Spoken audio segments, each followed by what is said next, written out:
ಪ್ರಧಾನಿ ಮೋದಿಯವರನ್ನ ಮುಖ್ಯಮಂತ್ರಿ ಪ್ರಶ್ನೆ ಮಾಡಬಾರದು. ಮಾಜಿ ಪ್ರಧಾನಿ ದೇವೇಗೌಡರ ಹೇಳಿಕೆಗೆ ಸಿಎಂ ಸಿದ್ದರಾಮಯ್ಯನವರು ಕಿಡಿಕಾರಿದ್ದಾರೆ. ನೀವು ಕೇಂದ್ರ ಸರ್ಕಾರ ಮತ್ತು ಮೋದಿಯನ್ನ ಟೀಕಿಸ್ತಾ ಬಂದವರು ಇಳಿ ವಯಸ್ಸಿನಲ್ಲಿ ಈ ಬಗೆಯ ಶರಣಾಗತಿಯ ಸ್ಥಿತಿ ಯಾಕೆ ಬಂತು? ನಮ್ಮದು ಒಕ್ಕೂಟ ವ್ಯವಸ್ಥೆಯ ಪ್ರಜಾಪ್ರಭುತ್ವ. ಇಲ್ಲಿ ಪ್ರಧಾನಮಂತ್ರಿ ಏಕಚಕ್ರಾಧಿಪತಿಯೂ ಅಲ್ಲ, ಸಿಎಂ ಮಾಂಡಲಿಕನೂ ಅಲ್ಲ. ದೇವೇಗೌಡ್ರೆ, ಈಗಲೂ ಕಾಲ ಮಿಂಚಿಲ್ಲ. ಕನ್ನಡಿಗರಿಗೆ ಕೇಂದ್ರ ಸರ್ಕಾರದಿಂದ ಆಗ್ತಾ ಇರುವ ಅನ್ಯಾಯದ ವಿರುದ್ಧ ಧ್ವನಿ ಎತ್ತಿ ಅಂತ ಮಾಧ್ಯಮ ಪ್ರಕಟಣೆಯ ಮೂಲಕ ಮುಖ್ಯಮಂತ್ರಿ ಸಿದ್ದರಾಮಯ್ಯನವರು ಕಿಡಿಕಾರಿರುವಂತ ರೀತಿ ಇದು.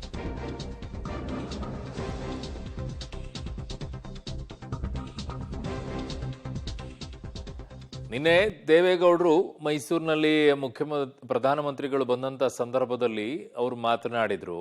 6 ಕೋಟಿಯ ಮುಖ್ಯಮಂತ್ರಿ 150 ಕೋಟಿಯ ಜನರ ಪ್ರೀತಿ ಗಳಿಸಿರುವಂತಹ ಪ್ರಧಾನಿಗಳ ಬಗ್ಗೆ ಮಾತನಾಡ್ತಾರಲ್ಲ, ಛೇ ಛೇ ಛೇ ಛೇ ಅಂತೆಲ್ಲ ಮಾತನಾಡಿದ್ರು ದೇವೇಗೌಡರು. ಅದಕ್ಕೆ ಸಿದ್ದರಾಮಯ್ಯನವರು ಮಾಧ್ಯಮ ಪ್ರಕಟಣೆಯ ಮೂಲಕ ಕಿಡಿಕಾರಿದ್ದಾರೆ. ನಮ್ಮದು ಒಕ್ಕೂಟ ವ್ಯವಸ್ಥೆ ಇದೆ, ಪ್ರಜಾಪ್ರಭುತ್ವ ಇರೋದು. ಇಲ್ಲಿ ಪ್ರಧಾನಮಂತ್ರಿ ಏಕಚಕ್ರಾಧಿಪತಿಯೂ ಅಲ್ಲ, ಸಿಎಂ ಮಾಂಡಲಿಕನೂ ಕೂಡ ಅಲ್ಲ. ಹಾಗಾಗಿ ನಿಮ್ಗೆ ಈಗಲೂ ಕಾಲ ಮಿಂಚಿಲ್ಲ. ಯಾಕೆ ನಾವು ಪ್ರಶ್ನೆ ಮಾಡಬಾರ್ದಾ ಪ್ರಧಾನಮಂತ್ರಿಗಳಿಗೆ? ಯಾಕೆ ಇಂತಹ ಶರಣಾಗತಿಯ ಸ್ಥಿತಿ ನಿಮಗೆ ಬಂತು ಅಂತೆಲ್ಲ ಮುಖ್ಯಮಂತ್ರಿಗಳು ಈಗ ದೇವೇಗೌಡರನ್ನ ಪ್ರಶ್ನೆ ಮಾಡಿದ್ದಾರೆ ಮಾಧ್ಯಮ ಪ್ರಕಟಣೆಯ ಮೂಲಕವಾಗಿ.